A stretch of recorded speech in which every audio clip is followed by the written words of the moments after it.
जब मराठाओं को खबर मिल गई कि संभाजी को पकड़वाने वाला मुकर्रब खान को संताजी ने दर्दनाक मौत मारा, तो सबके मन की आग को थोड़ी राहत मिली और उम्मीद मिली कि जल्द ही औरंगजेब की भी मौत निश्चित है।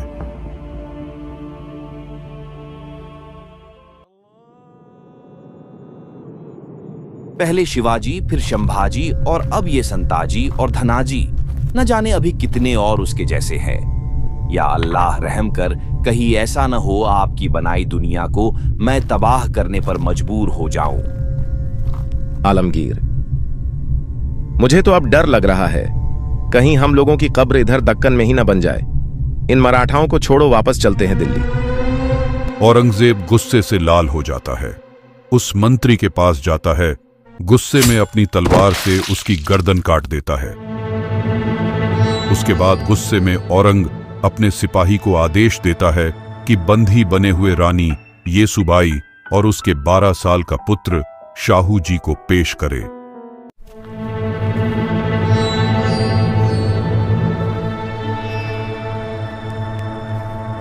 पता है रानी येसुबाई, सिर्फ इस तख्त के लिए मैंने अपने बाप भाई किसी को नहीं बख्शा, तो अब तो मुझे पूरे भारत पर राज करना है।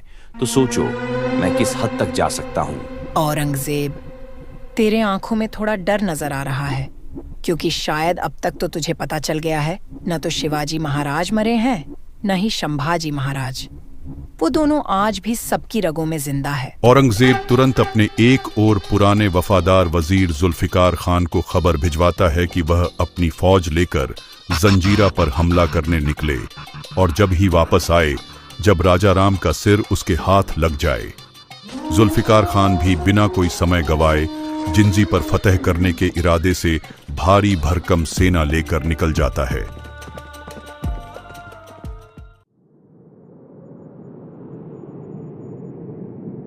भाभी माँ, दादी और शाहू जी की मुझे चिंता सता रही है। न जाने वह दुष्ट औरंगजेब उनके साथ कैसा व्यवहार कर रहा होगा। कहीं उनको भी उसने... नहीं महाराज, नहीं, अब नहीं। अगर अब उसने हमारे परिवार के साथ कुछ किया तो मां जगदम्बा की सौगंध, मैं इस बार उन मुगल की नस्ल खत्म करे बिना नहीं रुकूंगा। संताजी, आपकी और धनाजी की तो जितनी तारीफ की जाए उतनी कम है। आपने महाराज संभाजी का बदला लेकर सबके मन में जोश और संतुष्टि भर दी। इधर पूरे 6 महीने का सफर करते हुए आखिरकार जुल्फिकार खान झिंझी के क्षेत्र में प्रवेश कर चुका होता है। झिंझी सिर्फ एक किला नहीं है, यह एक दुर्गम क्षेत्र है जिसमें 3 विशाल पहाड़ शामिल हैं। पश्चिम की ओर का पहाड़ राजगिरी के नाम से जाना जाता है, उत्तर की ओर वाला कृष्णगिरी और दक्षिण की ओर वाला चंद्रायण दुर्ग कहलाता था। यहां किसी बाहरी का सामने से हमला करना कोई आसान बात नहीं था। जुल्फिकार खान सितंबर 1690 के 6ठे महीने में झिंझी के सामने पहुंच तो गया, लेकिन किला पहाड़ी क्षेत्र से घिरे रहने की वजह से सामने से हमला करना मुश्किल था। तो उसे घेराबंदी शुरू करने के लिए उसे तोप के साथ साथ गोला बारूद की भी जरूरत थी, जिसे पहुंचने के इंतजार में काफी समय बीत जाता। भारी प्रयास से उसने तोपखाने का प्रबंधन करने के लिए यूरोपीय लोगों से मदद लेने की सोचा और कुछ सेना के साथ मदद लेने निकल गया। जब यह जानकारी राजा राम को मिली तो उन्होंने झिंझी में अपनी नई राजधानी खोली और एक नया अष्टप्रधान मंत्रिमंडल बनाया। यह मराठों के एक नए युग का अग्रदूत था। और इसी के साथ संताजी घुड्डप्पद्दे के साहस और शौर्य पर खुश होकर राजा राम महाराज ने उन्हें मराठा साम्राज्य का सरसेनापति घोषित कर दिया। इधर झिंझी जुल्फिकार खान सारे संसाधनों का इंतजाम कर अब हमले के लिए तैयार था। वह 60 तोपों को हमले के लिए तैयार करता है और जुल्फिकार अली खान हमला करने से पहले मराठाओं को आत्मसमर्पण करने की चेतावनी देता है, लेकिन राजा राम महाराज इनकार कर देते हैं और जिसके बाद मुगलों के द्वारा बमबारी शुरू हो जाती है। कई दिनों तक ऐसा चलता है, लेकिन मुगलों को सफलता नहीं मिलती है। झिंझी के बाहर बढ़ते गर्मी के कारण मुगल सेना खड़ी खड़ी बेतहास होने लगी। जुल्फिकार खान को किसी की मदद न मिलने की वजह औरंगजेब को खबर भिजवाता है कि उसको और भारी सेना की आवश्यकता होगी और किले को भेदने के लिए बड़े बड़े हथियार भी साथ भेजे जाएं।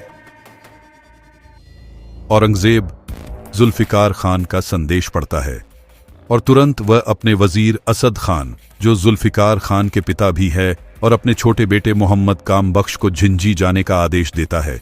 लेकिन औरंगजेब को अभी भी संदेह रहता है, ये लोग कुछ नहीं कर पाएंगे, तो इसी के साथ वह चाल खेलता है। वह 2 मराठी वफादार को बुलाता है और उनसे कहता है, क्या तुम दोनों को राजा बनना है? तो मैं जो कहता हूं वो करो, और जो चाहिए वो मुझसे ले लो। समझ गए आलमगीर। इधर जुल्फिकार के संसाधन कम होते जा रहे थे।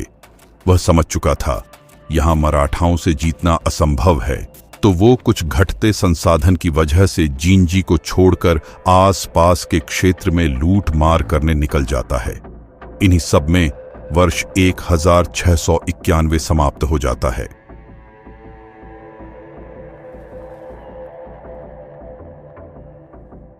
नागोजी, आप पहले अपने लोगों को छोड़कर मुगलों की सेवा क्यों कर रहे थे? थोड़ी सी भी शर्म नहीं आई? माफ कीजिएगा महाराज, हम राह भटक गए थे, लालच में आ गए थे, पर अब पूरी निष्ठा से हम अपने स्वराज्य की सेवा करेंगे। पिताजी, महाराज और भैया का सपना मैं जरूर पूरा करूंगा। अपने पिताजी की ही तरह सबको एक साथ लेकर चलूंगा।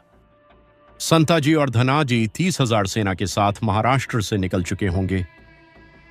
वह दोनों जितनी जल्दी आ जाए हमारे लिए उतना बेहतर है। जिंजी के बाहर असद खान की मदद आ चुकी थी, इसलिए जुल्फिकार खान ने 1692 की शुरुआत में फिर से घेराबंदी का काम शुरू किया। उस समय मराठों के किले पर हमलावरों ने तोपों की फिर से भारी बौछार शुरू कर दी थी। कुछ महीने ऐसे ही बीतने के बाद बारिश का मौसम शुरू हो गया। पूरा देश जलमग्न हो गया, जिसकी वजह से मुगल फिर परेशान होने लगे। जैसे ही बारिश खत्म हुई और मुगलों ने फिर से घेराबंदी की कार्रवाई शुरू की, तब तक महाराष्ट्र से संताजी और धनाजी 30,000 सेना के साथ आए और रास्ते में मुगलों की बनी हुई चौकी पर टूट पड़े।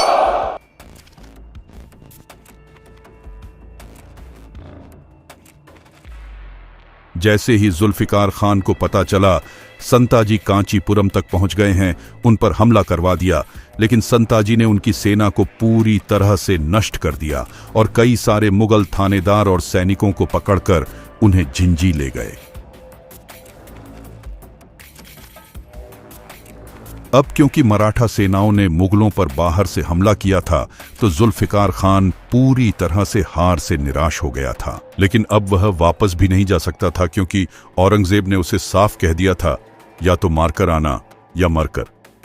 तभी 1693 के शुरुआत में जुल्फिकार खान अपने पिता असद खान के कहने पर राजा राम से सुलह करने की योजना बनाता है। ये सुलह इसीलिए क्योंकि उसके पिता असद खान की योजना दक्षिण में अब समाप्त हो चुके आदिल शाह और कुतुब शाह राज्यों की ही तरह अपने लिए एक क्षेत्र बनाने की थी। क्योंकि उसने सोच लिया थी कि 80 वर्षीय औरंगजेब जल्द ही बुढ़ापे के कारण मर जाएगा, तो दिल्ली की गद्दी के लिए उसके अधीर बेटों द्वारा उन्हें उखाड़ फेंका जाएगा। इस प्रकार मुगल दरबार में उत्तराधिकार की अराजकता उन्हें दक्षिणी क्षेत्र, विशेष रूप से हैदराबाद में गोलकुंडा को अपने कब्जे में लेने का अवसर प्रदान करेगी। इसीलिए जुल्फिकार खान ने जानबूझकर राजा राम को इशारा करते हुए जींजी पर कब्जा करने में देरी और ढिलाई करता जाता। ये बात जब औरंगजेब के बेटे काम बख्श को पता चलता है, तो इसका वो विद्रोह करता है और नतीजा होता है कि खान और काम बख्श दोनों में विवाद हो जाता है। और ये बात आलमगीर को न पता चले, इसीलिए उन दोनों बाप बेटे मिलकर शहजादे को गिरफ्तार करके बंदी बना लेते हैं। इस समय मुगल सेना 2 खेमों में बंट जाती है और मराठा शक्ति को फायदा होता है। जैसे ही महाराज राजा राम को जुल्फिकार की महत्वाकांक्षाओं के बारे में पता चला, तो उन्होंने भी औरंगजेब के खिलाफ गुप्त रूप से खान के साथ मिलकर संभवतः राजनीति, अस्तित्व और भविष्य की सुरक्षा के लिए सांठगांठ कर लिया। और जुल्फिकार खान भी अपनी घेराबंदी हटाकर झिंझी से 30 मील उत्तर में वांडीवाश में एक स्वतंत्र पड़ाव पर रहने लगा जाता है। जब ये बात संताजी को मालूम हुई, तो उन्होंने तब भी यह स्वीकार नहीं किया। उनका एक ही लक्ष्य था, मुगलों की नस्ल ही खत्म कर देना। उन्होंने राजा राम महाराज के बिना आदेश के भी कई सारे मुगल को मार गिराते गए।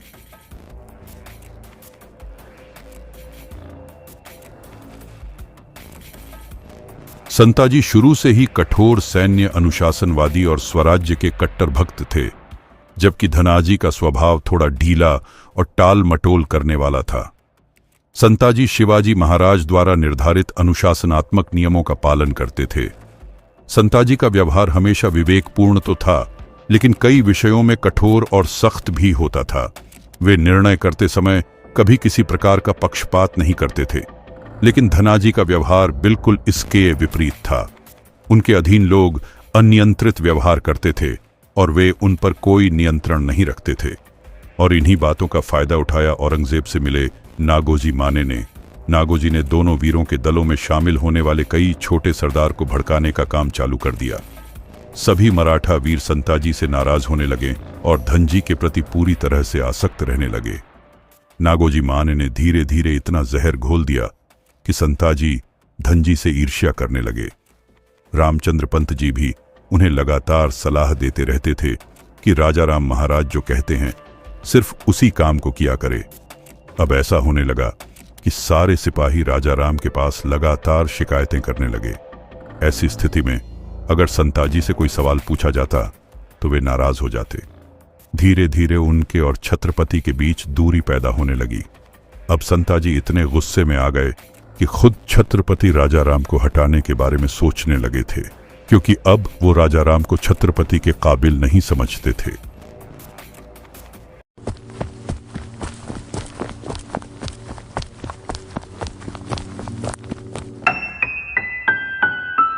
राजा राम धीरे से पत्र खोलते हैं। जैसे जैसे वे पढ़ते हैं उनका चेहरा गंभीर होता जाता है। हाथों में पत्र कांप उठता है। वे धीरे धीरे अपना सिर उठाते हैं और बोलते हैं, मेरी रानी, मेरा परिवार, वे विशालगढ़ में हैं। चारों ओर शत्रु हैं। मैं उन्हें यहां सुरक्षित लाने में असमर्थ हूं। महाराज, हमें कोई रास्ता निकालना होगा। शत्रु हर तरफ घात लगाए बैठे हैं। अचानक राजा राम एक निर्णय लेते हैं। उनकी आंखों में दृढ़ता चमक उठती है। वे बोलते हैं, समुद्र, उन्हें समुद्री मार्ग से लाया जाएगा। समुद्री मार्ग? लेकिन महाराज, यह जोखिम भरा होगा। मुगल और सिद्दी समुद्र पर भी पहरा दिए हुए हैं। जोखिम उठाए बिना विजय संभव नहीं। राजापुर में लिंगो शंकर और विसाजी शंकर प्रभु हैं। उनके पास जहाज हैं। वे इस कार्य के लिए सबसे उपयुक्त हैं।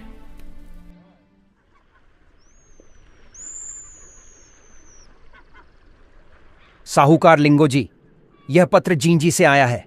महाराज राजा राम ने आपको एक महत्वपूर्ण कार्य सौंपा है। लिंगो शंकर पत्र को पढ़ते हैं। उनके चेहरे पर आश्चर्य और चिंता का भाव उभरता है। वे विसाजी शंकर की ओर देखते हैं। महारानी ताराबाई और राजसबाई को इस भयानक युद्ध से बचाकर समुद्र के रास्ते जींजी ले जाना, यह कार्य आसान नहीं होगा। आसान नहीं, परंतु नामुमकिन भी नहीं। हमारे जहाज समुद्री लहरों के आदी हैं। हम तैयार हैं।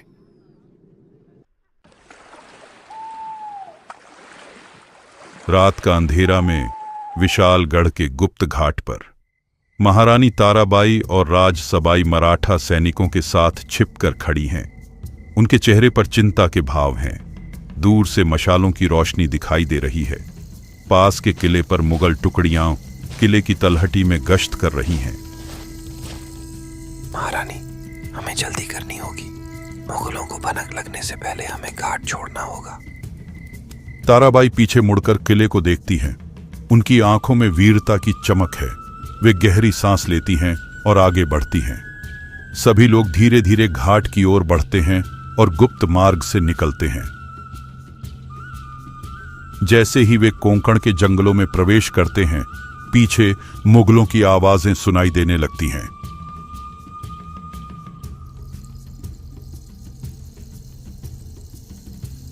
एक सैनिक तेजी से आगे बढ़ता है और जंगल की ओर इशारा करता है। महारानी, मुगल सैनिक हमारी ओर बढ़ रहे हैं। हम भागेंगे नहीं। हमें धीरे धीरे छुपते हुए आगे बढ़ते रहना होगा। सभी लोग जंगल में तेजी से आगे बढ़ते हैं। अंततः वे यशवंतगढ़ बंदरगाह पर पहुंचते हैं, जहां जहाज तैयार है। सभी जल्दी जल्दी जहाज में चढ़ते हैं। समुद्र की लहरें जोर से उठ रही हैं। जैसे ही जहाज खुलता है, दूर से मुगल घुड़सवार आते दिखते हैं, लेकिन वे देर कर चुके होते हैं। ताराबाई जहाज के किनारे खड़ी होकर दूर तक फैले समुद्र को देखती है, जहां उनकी नई यात्रा शुरू होने वाली है।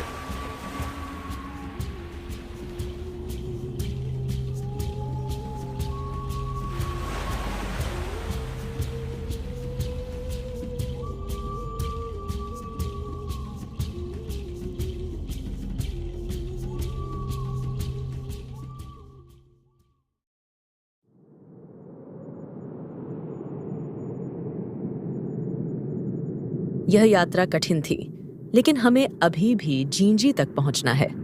आगे का मार्ग भूस्थल से तय करना होगा महारानी। हम पूरी सावधानी रखेंगे।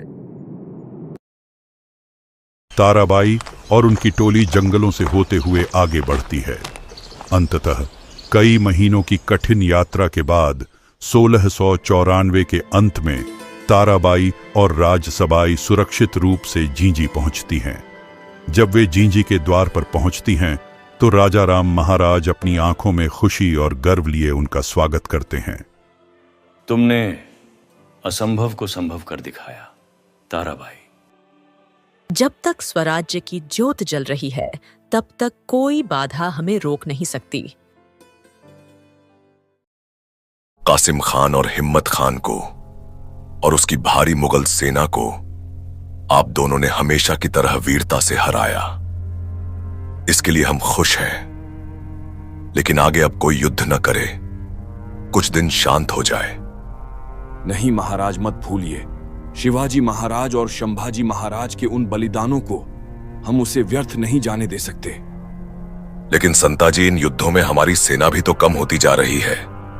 काफी लोग वीरगति को प्राप्त होते जा रहे हैं। धनाजी, आप हमें अकेले में मिलिए, आपसे हमें जरूरी बात करना है। यहां पर संताजी को बुरा लग जाता है, क्योंकि महाराज उनसे ज्यादा धनाजी को महत्व दे रहे थे। कुछ महीने बाद संताजी बाहर से दौरा करते हुए आ रहे थे। तभी उन्होंने महाराज राजा राम को जुल्फिकार खान के खेमे में जाते हुए देख लिया।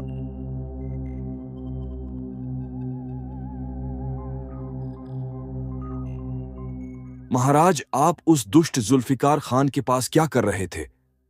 तो अब मैं समझा, इसीलिए आप बार बार मुझे उनके खिलाफ युद्ध करने से रोक रहे थे। आपको बिल्कुल शर्म नहीं आ रही है? संताजी, आप ज्यादा बोल रहे हैं। मैं सिर्फ वहां शांति प्रस्ताव के विषय में गया था। क्षमा महाराज, लेकिन आज आप मेरी सुने। आप सब भले मेरा साथ दे या न दे, मैं अकेले उन मुगलों को खत्म कर दूंगा। मई 1696 के अंत में दरबार में विवाद होने के बाद संताजी 20 से 25 हजार सैनिकों की अपनी बड़ी सेना के साथ जिंजी से बाहर निकल गए। महाराज राजाराम को चिंता सताने लगी कि गुस्से में गए सेनापति के साथ इतनी बड़ी सेना अनुचित युद्ध में वीरगति को न प्राप्त हो जाए।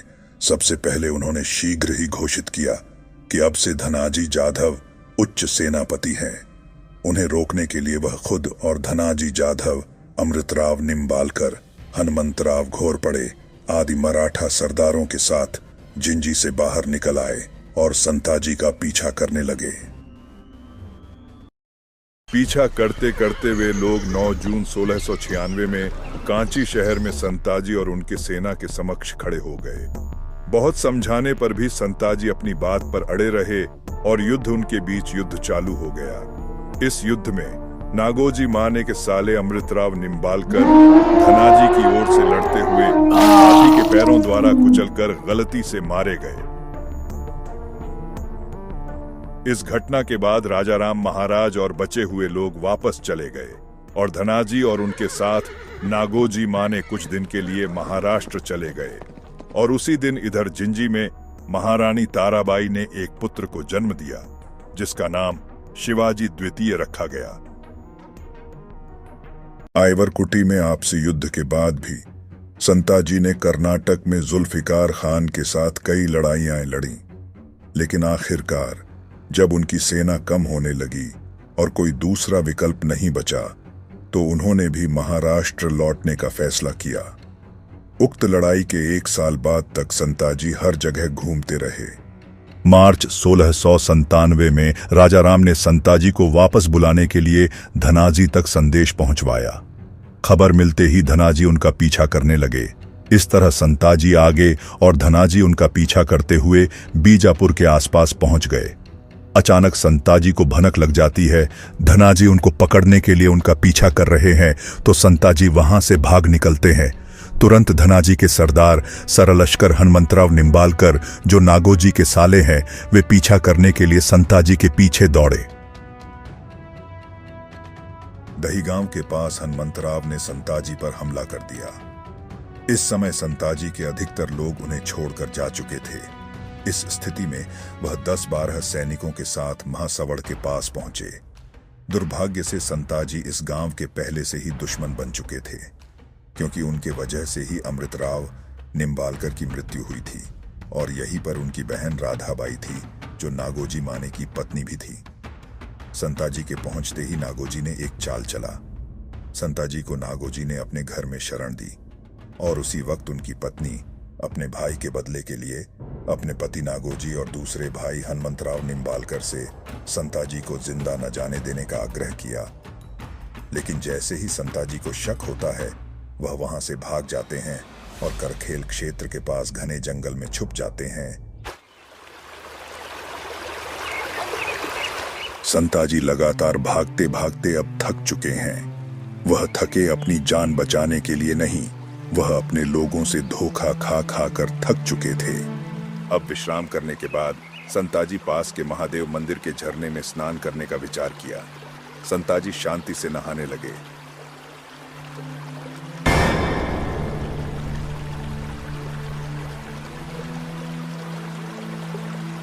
अचानक नागोजी आगे आए और उनका सिर धोखे से काट दिया।